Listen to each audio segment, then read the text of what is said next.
जिस इंसान ने आज तक कोई गलती नहीं की है उस इंसान ने आज तक कुछ भी नया करने का ट्राई नहीं किया है। ऐसा ही कुछ मानते थे दुनिया के सबसे महान साइंटिस्ट एल्बर्ट आइंस्टाइन। 14 मार्च 1879 जर्मनी के उलम शहर में एक यहूदी परिवार में पैदा हुए थे एल्बर्ट आइंस्टाइन। उनके पैदा होने के बाद डॉक्टर्स ने नोटिस किया कि उनका सर नॉर्मल बच्चों के मुकाबले काफी बड़ा था और वो एक एबनॉर्मल बच्चे के रूप में जन्मे थे।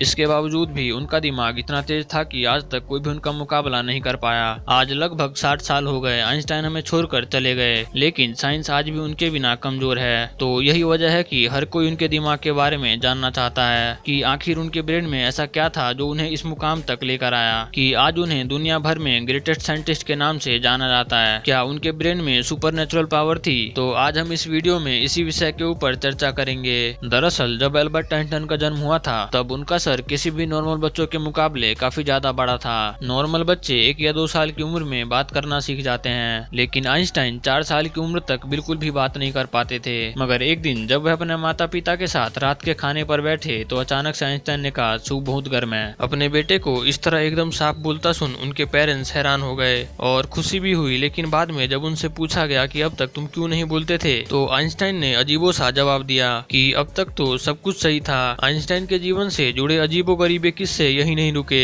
बल्कि उनके बड़े होने पर भी उनकी ऐसी कई आदतें थी जिनके बारे में सुनकर हर कोई हैरान रह जाता है। जैसे कि एल्बर्ट आइंस्टाइन को डेट और फोन नंबर याद रखने में प्रॉब्लम होती थी, यहाँ तक कि उन्हें खुद का टेलीफोन नंबर भी याद नहीं रह पाता था। एक बार उनके एक सहकर्मी ने उनसे उनका फोन नंबर मांगा तो आइंस्टाइन ने उनके पास रखे टेलीफोन डायरी में अपना नंबर ढूंढने लगे। यह सुनकर उनके सहकर्मी ने चकित होकर बोला आप अपना खुद का फोन नंबर क्यों नहीं याद रखते? तो आइंस्टाइन ने उनसे कहा किसी ऐसी चीज को भला क्यों मैं याद रखूं जो मुझे किताबों में ढूंढने से मिल जाती है। आइंस्टाइन कभी भी जूतों के अंदर मोजे नहीं पहनते थे क्योंकि उनकी टांगों की उंगलियां इतनी बड़ी थी कि बचपन में हमेशा टांगों की उंगलियों की वजह से मोजे में छेद हो जाते थे, इसलिए उन्होंने मोजा पहनना ही छोड़ दिया था। यहाँ तक कि वो अपने जूते के फीते भी दूसरों से बंधवाते थे क्योंकि उन्हें जूते के फीते भी बांधना नहीं आता था। दोस्तों, आइंस्टाइन हमेशा कहते थे कि मेरे अंदर कोई खास चीज तो नहीं है, पर मैं तो केवल एक ऐसा इंसान हूँ जिसमें क्यूरियोसिटी कूट कूट कर भरी हुई है। लेकिन आपको यह जानकर हैरानी होगी कि आइंस्टाइन हमेशा से इतने बुद्धिमान नहीं थे, बल्कि वो बचपन में पढ़ाई में बहुत कमजोर थे।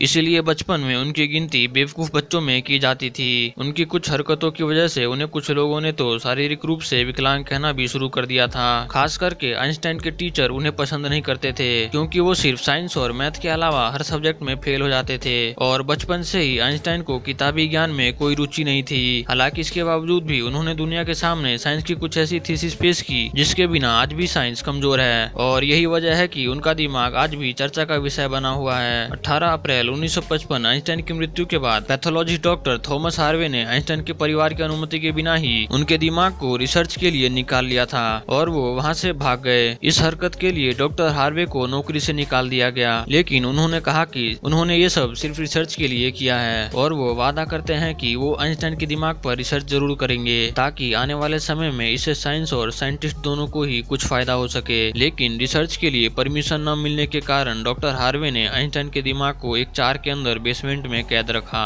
बाद में आइंस्टाइन की बेटी हैंस एल्बर्ट आइंस्टाइन की अनुमति के बाद डॉक्टर हार्वे ने आइंस्टाइन के दिमाग पर रिसर्च करना शुरू किया। पहले उन्होंने आइंस्टाइन के दिमाग का वजन किया जिसका वजन 1230 ग्राम था, जो नॉर्मल इंसान के दिमाग के वजन से काफी छोटा था क्योंकि दरअसल एक इंसान के दिमाग का वजन करीब 1400 ग्राम होता है। इसके बाद डॉक्टर हार्वे ने आइंस्टाइन के ब्रेन को 240 भागों में टुकड़े किए। उन टुकड़ों को दुनिया भर के मशहूर रिसर्चर्स के पास भेज दिया ताकि वो अच्छे से देख सके कि आखिर आइंस्टाइन के दिमाग में ऐसा क्या था जो बाकी आम इंसानों में नहीं है। और उसके बाद डॉक्टर हार्वे ने आइंस्टाइन के ब्रेन टिश्यूज के 1000 माइक्रोस्कोपिक स्लाइड बनाए जिससे आइंस्टाइन के दिमाग की अच्छी तरह से जांच हो सके। रिसर्च के दौरान यह पाया गया कि आइंस्टाइन के ब्रेन में आम इंसानों से ज्यादा सेल्स थी।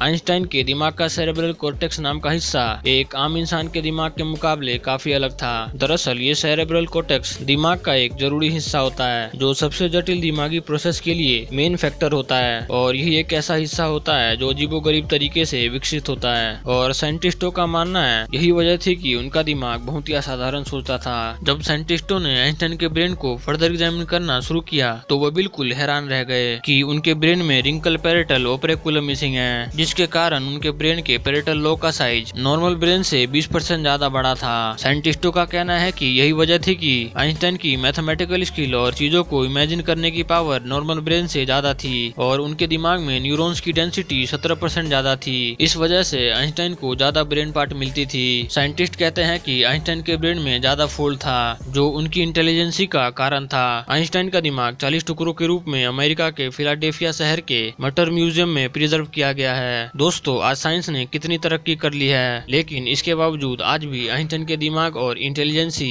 एक पहेली बनी हुई है। लेकिन साइंटिस्टों को आशा है कि फ्यूचर में किसी बेहतरीन तकनीक के जरिए आइंस्टाइन के दिमाग को और भी बेहतर तरीके से जानने में कामयाबी हासिल होगी। तो अगर आपको हमारा वीडियो पसंद आया तो प्लीज चैनल को सब्सक्राइब कर लें, वीडियो को लाइक कर लें और वीडियो को शेयर करना ना भूलें। Thank you for watching.